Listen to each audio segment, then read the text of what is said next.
Avec Jean-Pierre, donc on va faire un exercice de prospective. Il va mettre de nouveau des images, des chiffres et des mots sur non plus les menaces déjà existantes, mais ce qui se profile. La sécurité des systèmes d'information en France, c'est à peu près 6 000 morts par an. Et ça nous coûte, au bien public, 1 milliard d'euros. Le deuxième point, c'est que je considère que la sécurité des systèmes d'information, c'est la fille aînée des systèmes d'information de santé, et que l'un ne va pas sans l'autre. Et dernier point, c'est que le changement, je le crois, interviendra du bas vers le haut, et plus tellement du haut vers le bas. Et on a eu une question tout à l'heure qui montrait que l'État n'est pas un opérateur, mais un régulateur. Et l'État ne prend pas de risques. Il sanctionne, il régule, mais il ne prend pas de risques, et de moins en moins. Alors maintenant, pourquoi la sécurité, notamment dans le domaine de la santé? En gros, on est entré dans une cyberguerre, et les Américains ont décidé de prendre le lead sur les informations financières et sur l'information. Et là, les données de santé représentent, au dire de McKinsey, 300 milliards de dollars jusqu'à 2020. Alors, regardons les technologies. L'adoption moyenne jusqu'à une période récente, c'était 50 ans pour un changement technologique, et on est passé à un modèle sur 10 à 15 ans. Et c'est une révolution qui n'a jamais existé dans l'histoire de l'humanité, avec le PC et la mobilité. Et donc, on arrive à un problème d'adaptation aux technologies. Donc, en gros, pour faire une loi, il faut 5 ans. Et le problème, c'est-à-dire c'était une éternité, puisque 80% des technologies qui existent aujourd'hui n'existeront pas dans 3 ans. La dette des comptes sociaux en France est 233 milliards d'euros. Si on regarde les hôpitaux, c'est 28 milliards d'euros. Maintenant, regardons le sens de l'histoire en fonction de la santé. Donc, les stages critiques qui coûtent la peau des fesses, l'accès santé classique et tout ce qui est ambulatoire. Et le sens de l'histoire, c'est de passer de l'un à l'autre, avec tous les aménagements qui vont avec. Mais on va passer vers des solutions beaucoup plus légères, ambulatoires. Donc la notion de CHU est une notion, pour moi, qui est un peu caduque dans ses missions actuelles. On va la réduire à l'éducation, enfin la formation, la recherche et les plateformes technologiques de haut niveau. Donc on est dans une situation aujourd'hui où chaque établissement décide de ce qu'il veut, il est maître à bord. C'est la loi. Et je vous fais la prédiction que d'ici 5 à 10 ans, ce ne sera plus le cas. On va aller sur des territoires mutualisés, opérés par une ARS, et vous aurez des systèmes mutualisés, en premier le local, et d'ici peu en cloud souverain sur le territoire français. Le big data, qui va nous permettre de traiter de l'épidémiologie prédictive, annoncer les AVC, l'épidémiologie alertive, le cancer ou les cancers, l'infarctus. Pareil pour la génomique, avec un grave danger de génisme. On a parlé, par exemple, de séquenceurs ADN. En 2001, il fallait 8760 heures avec 1 milliard de dollars pour séquencer 5000 bases.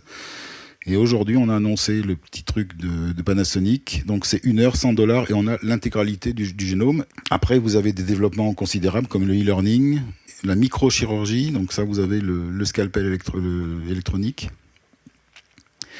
Et puis des petites choses rigolotes comme la magnétométrie optique atomique, qui est 100 fois plus précis qu'un IRM et 100 fois moins cher. Donc voilà l'avenir de l'imagerie. Voilà un mini lab qui coûte 5 000 $ et qui vous donne 50 tests en temps réel. L'annonce de la fin des prothèses cardiaques avec les cellules souches cardiaques. Et ça, une première mondiale en 2015. C'est en nanotechnologie la mesure de la glycémie non invasive. Ça, c'est un truc qui n'est pas encore là, c'est en 2020. C'est un papier recouvert d'une couche de nanoparticules intelligentes connectées. Et ça, vous allez voir ça bientôt. Ce seront vos dossiers électroniques sur papier. Donc la chasuble est revêtue d'éléments de nanoparticules qui captent notamment les battements du cœur électriques. Et vous avez l'électrocardiogramme sur le patient. Ça coûte rien. 0.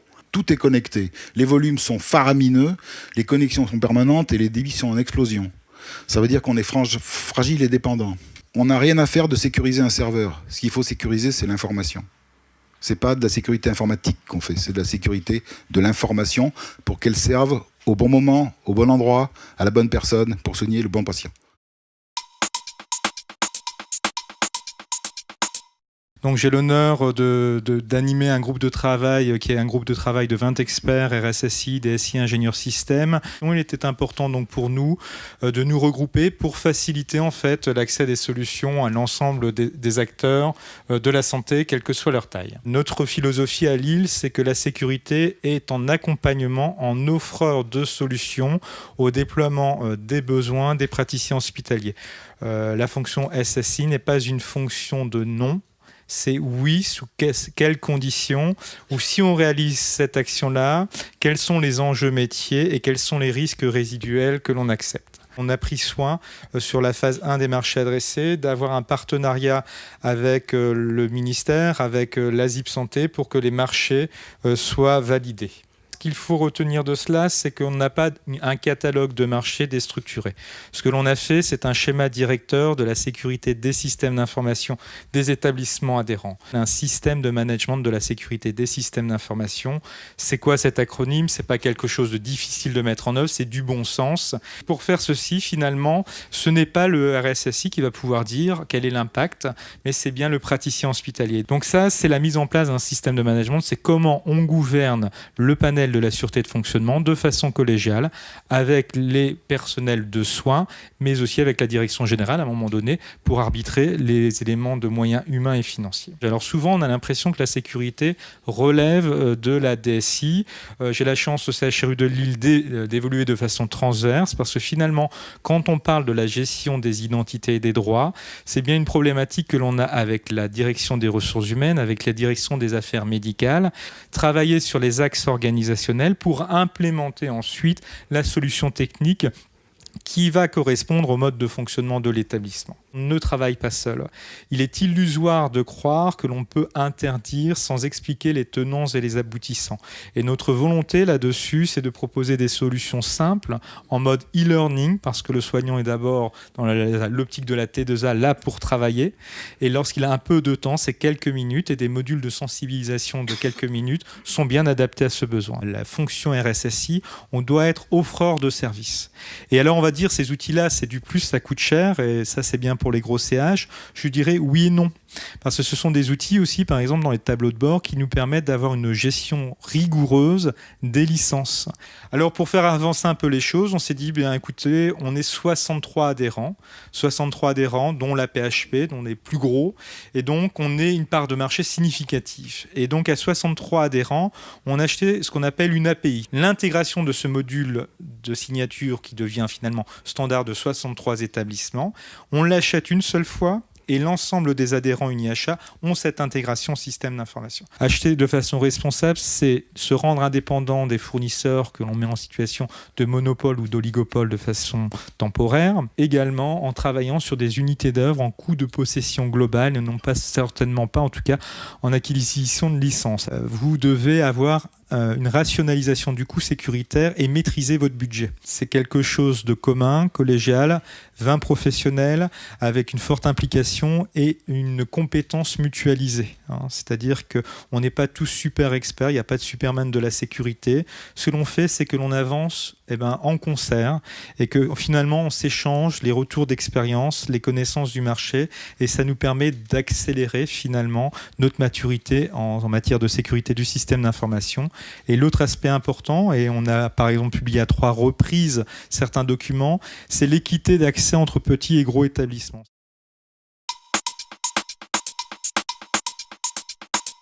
Alors peut-être avant de savoir, de pouvoir et de vouloir et de contrôler, il y a un maître mot qui explique cette première diapositive qui est celle de comprendre. Jusqu'à présent, la compréhension de la complexité autour des systèmes d'information et plus encore de la sécurité des 10 systèmes était confisquée soit par quelques GEC directeurs égarés dont je suis, très très isolés, mais majoritairement par les managers des DSI. Nous sommes les témoins de profonds changements dans tous les établissements de toute taille. Il faut à l'évidence qu'il y a un repositionnement et une vision assez radicalement différente des DSI qui doivent être naturellement contributives de ces changements. Et dans une approche, nous y reviendrons, plus d'apport de valeur que de coûts. Donc disons que la sécurité, on l'a pris dès le départ, puisqu'on a construit un nouvel hôpital qui est ouvert en 2008. Et dès le départ, il a fallu, ne serait-ce qu'avant de construire, commencer à étudier un petit peu ce qu'il fallait mettre en place au niveau des SI par rapport aux normes sismiques. Ensuite, des sécurités internes, mais ça, chaque DSI, je pense, l'a fait. Le circuit de médicaments, donc on en a parlé il y a quelques temps, il y a quelques minutes. Alors, comment nous, on l'a sécurisé ? On a sécurisé surtout l'information. Le médecin, lui, va venir faire sa prescription au chevet du patient ou sur le réseau Wi-Fi. Après, alors là, c'est la prescription nominative, complètement informatisée. Ensuite, on va transmettre ces informations à la pharmacie. Et à la pharmacie, on a un robot, on a un automate du médicament qui a 2 phases. Une phase de préparation des doses médicamenteuses et une phase de prescription où le robot, automatiquement, va aller chercher ces doses, les mettre autour d'un anneau plastique sur lequel sera indiqué sur une petite planchette plastique le nom, le prénom, le service et toute la prescription. La chose très importante qu'il faut signaler, c'est que cette sécurisation nous a apporté quand même un enseignement. C'est qu'aujourd'hui, en termes de risque iatrogénique, donc par rapport à la prescription nominative, on est passé de 8% au niveau des erreurs à 0,003%. Et au niveau de l'administration du médicament, on est passé en gros de 8%, 9% à 1% d'erreurs. Donc là, on voit l'avantage, disons, d'une part de la prescription nominative et d'autre part de ce système de distribution. La téléphonie chez nous, de manière très simple, ce sont les simples DECT, a pris une importance considérable en termes de sécurité sur plusieurs domaines. Premier domaine, l'appel malade. L'appel malade se fait, bien sûr, à partir de la petite tirette à côté du lit, mais d'une part va sonner dans la salle de soins, mais d'autre part sur un DECT. Un système de télémétrie, pareil, relié au système de DECT.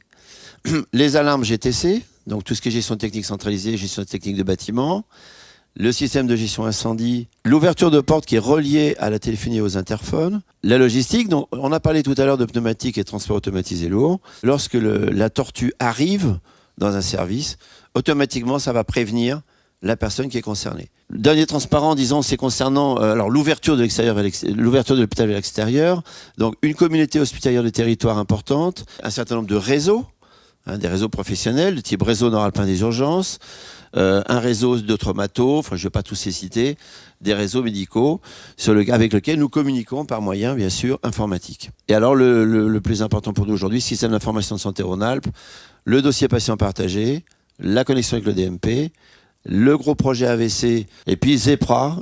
ZEPRA, c'est tout simplement zéro papier Rhône-Alpes. Donc on est en train de se lancer une dématérialisation quasi globale sur l'ensemble de la région. Et vous avez vu, François vient de le démontrer, on n'est déjà plus sur un fonctionnement hospitalier classique. On est vraiment sur une sorte de constellation qui, en fait, nous met déjà beaucoup dans le champ de ce qu'on appelle la médecine connectée. J'ajoute que concernant les jeunes médecins en apprentissage, je parle des internes, là aussi notre policier interne a été assez rude puisque nous avons décidé seulement depuis l'année dernière que tout l'aspect éducationnel et training concernant les applicatifs était juste obligatoire par rapport au risque pénal. On a une responsabilité plus collective du portage d'un risque qui est un risque permanent. Ça a été dit toute la journée. Oui, on va continuer d'avoir une multiplication d'incidents et de difficultés. C'est juste qu'on va y faire face. Je dirais simplement que sur le plan judiciaire, quand quelque part vous avez une perception par les usagers qui est juste réelle comme étant plutôt bonne, eh bien ça aide beaucoup lorsque des circonstances un petit peu difficiles pourraient en faire apparaître une exception. Enfin, sur la partie donc de la dépense, c'est vrai que le thème de performance aujourd'hui n'est pas un sujet et un mot tabou. On a pu considérer au contraire dans notre hôpital, c'était plutôt un élément d'entraînement. Pour autant que la vision clinique soit complètement restaurée et complètement incorporée dans l'ensemble de la démarche. Ces éléments leviers sont aussi générateurs d'économies et donc de redistribution budgétaire, pour autant que les systèmes soient robustes, que les achats soient intelligents et pérennes. La transformation des systèmes d'information n'est plus du rôle de quelques élites éclairées et fort instruites. Il faut vraiment mettre en place des dispositifs apprenants et des dispositifs de formation beaucoup plus larges permettant aux acteurs de les approprier et de s'en investir comme à la maison.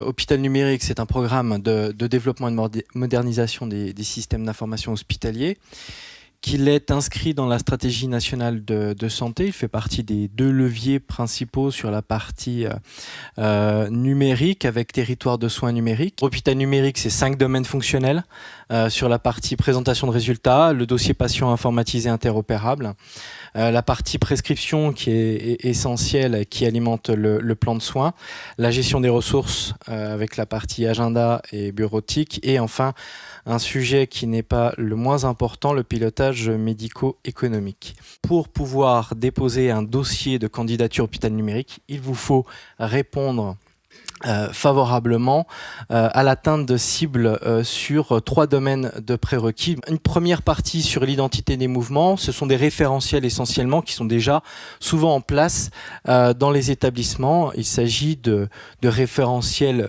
qui doivent être centralisés et uniques, qui relève de la bonne pratique. Le deuxième domaine de prérequis qui concerne la fiabilité et la disponibilité, alors qui est souvent un sujet d'inquiétude quand on est DSI ou RSI, puis toute la partie confidentialité, qui est absolument essentiel. Et d'ailleurs, si on peut faire le parallèle avec ce qui a été dit ce matin, on retrouve bien les 3 piliers qui font que la sécurité des systèmes d'information est importante, et on la retrouve bien au niveau de la santé à travers ce programme. Alors, quelques enjeux à vous présenter sur Hôpital numérique. Bien sûr, c'est l'utilisation des référentiels nationaux et l'utilisation des référentiels régionaux. C'est absolument essentiel qu'on arrive à déployer et à généraliser ces systèmes. Également, développer la culture de la sécurité au sein des équipes. Alors, vous n'avez pas attendu Hôpital numérique pour travailler sur la question de la sécurité des systèmes d'information. Il faut encore continuer à travailler, que cette matière se développe au sein des équipes des hôpitaux. Généraliser l'usage des bonnes pratiques. On l'a vu au cours de la journée, c'est un sujet essentiel, que les utilisateurs s'approprient les bons réflexes, les bons usages au niveau de la sécurité. En termes de perspective, on attend fortement cette politique générale de la sécurité des systèmes d'information qui sera le fondement de notre démarche à l'avenir. Bien sûr, développer les compétences des hôpitaux, et bien sûr en mutualisant une expertise régionale au GCSI Santé, et bien entendu, et ça paraît trivial mais c'est extrêmement important, en s'appuyant sur la volonté des directeurs d'hôpitaux. La sécurité des systèmes d'information, comme vous l'avez rappelé, doit sortir de la problématique uniquement des DSI, RSI et des DIM. Il faut également que ce sujet devienne un sujet de préoccupation stratégique à l'échelle des directions d'hôpital.